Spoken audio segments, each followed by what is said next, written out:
Hey everyone, Evan Victor here. Ben Stein's going to be joining me in a minute, and we're going to give you guys a rundown, sort of an analysis between our managerial profiles that we carried out throughout the duration of this course. We're going to really hit on three topics of organizational behavior that we found of particular interest: goal setting, motivational style, performance appraisal. For me, always interested in how an organization can articulate its mission. Does that get articulated down to the employee? And is the employee mindful of that mission as they set goals? So that ties into goals, motivation style, performance appraisal. We'll get into depth. Ben, what particularly interested you about these three topics? Yeah, Evan, thanks for you know have taken some time to have a discussion with me today here on these topics. All three really interesting to me. I think uh, especially how all three tie together. So just Yes. from a goal setting standpoint, making sure you're setting goals that are not too easy, not too difficult. Obviously, there's a little bit of an art, an art form there, trying to do that. Motivational style has always interested me, as it rolls into leadership and motivating those that you might have working for you to achieve the goals, and then obviously performance appraisal. Sort of wrap all three in together, and how do you appraise that? So we'll see how these three topics tie in throughout the piece. And if we move on, we'll get right into a comparison, just so you guys are aware uh, of the managers that we interviewed and what they have going on. I interviewed Kevin. He's a professional in the government contracting space, really doing professional services, management consulting. 10 years in his role as a financial and project manager controller, tenure at his organization, current organization 5 years. Again, he's managing a small cell that's doing a lot of reporting, and he's able to take a vested interest not only in functional responsibilities, but management of his team. And then, Ben, what's going on with John? Yeah. So on the flip side, I interviewed John, and the industry he's working in is the banking and investments industry, specifically, client-facing sales.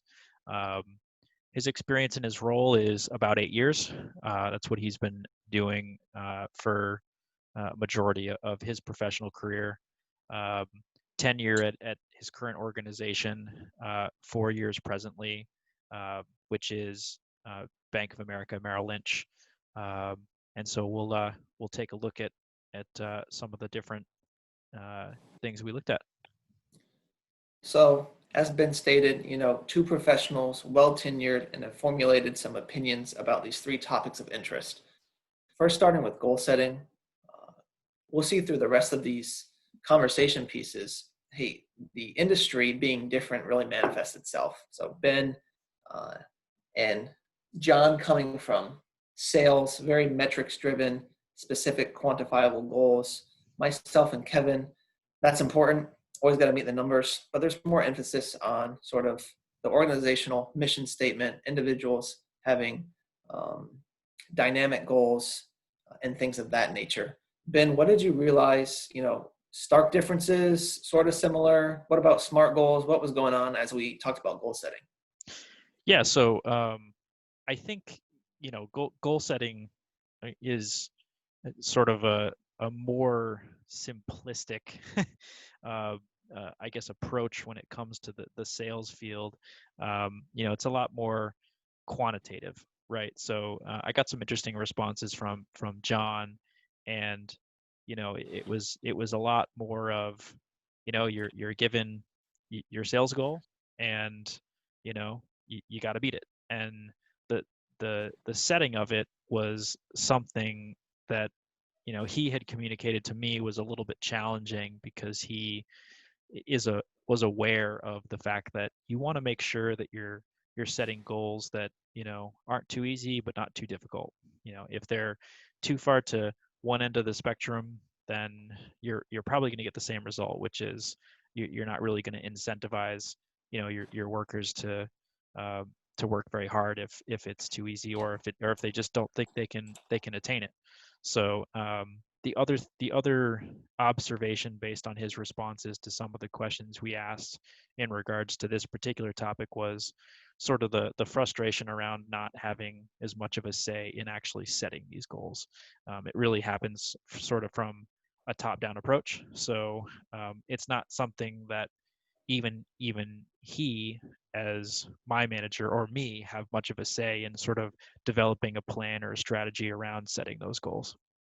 And I think what's interesting is Kevin would say, knowing that I'm talking to a sales guy and an individual around that industry, he wouldn't like that. He wouldn't like to have such a boxed in way of thinking about performance. He would struggle being in sales. He wants to think about how the employee can have a quantifiable goal, but also how it relates to culture, that person's personality, really an individualized approach, which we will see also manifests into, motivation styles.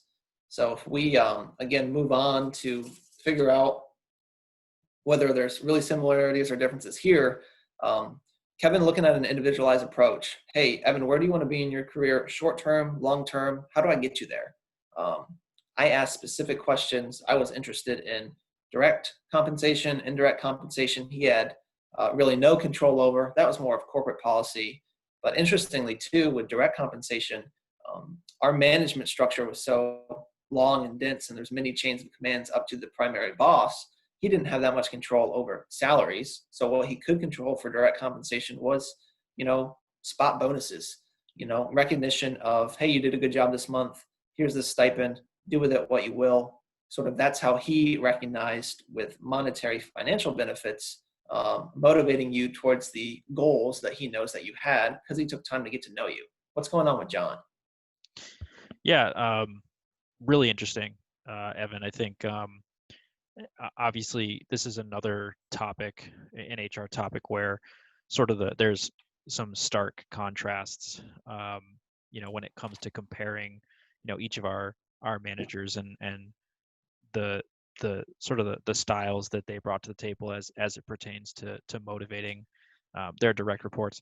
John had basically focused on two things, and maybe it's just from being in the client facing financial sales aspect, but really to when I asked him some of these questions about motivational style, um, two things he basically focused on: recognition and money. It was in his opinion that those two uh, factors, or those two pieces are what motivate, or what he's seen motivate his direct reports the most, which I think is interesting, because there's not really he didn't think that having conversations about where you wanted to be, sort of taking the individualized approach, he didn't think that was really a component of motivating.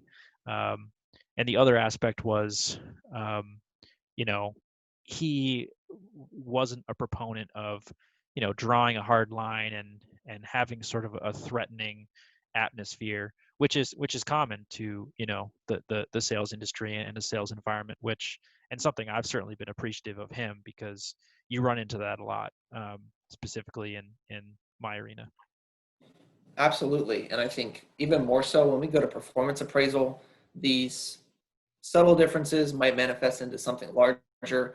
Because again, with sales, the number is the number. If the goal is the goal, if the motivation style really rolls up to the team and what they're doing to reach that goal, again, we have some contrasts with performance appraisal as well. So Kevin and me looking at annual formal evaluations, HR compliant, things of that nature, but really implicit feedback throughout.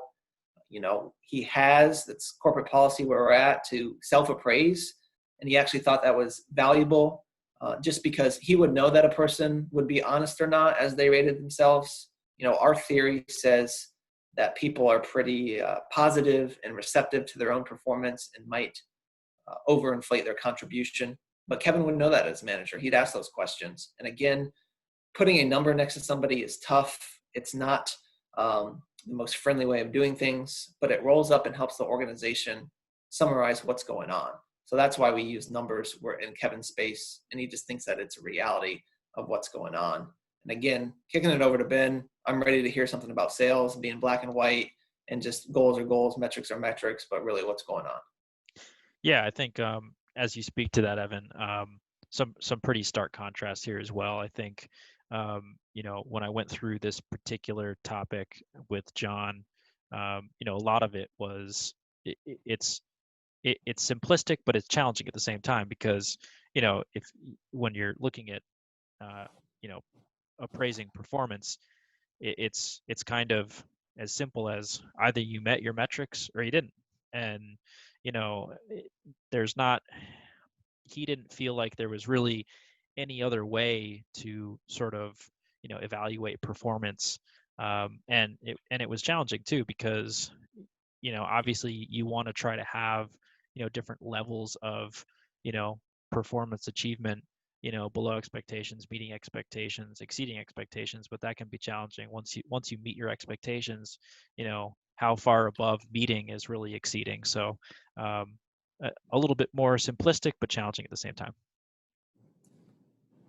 So to roll up what we've talked through, hey, managers are willing to share their perspectives. We got two well-tenured individuals to come speak through what they've experienced in industries. Although different, we have some similarities. What Ben and I found was when people are implementing the approaches talked about in the course, sometimes they don't even know it, right? SMART goals, we talked about it. They didn't realize that it was this organizational behavior tenet, but they implemented it.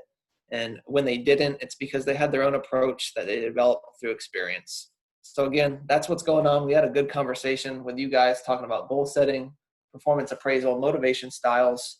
And again, this is a dynamic conversation, and it's made Ben and I motivated to keep the conversation going in that mentorship capacity that we have with our managers. So signing out here, also on behalf of Ben, just appreciate your guys' time, and we'll talk to you next time.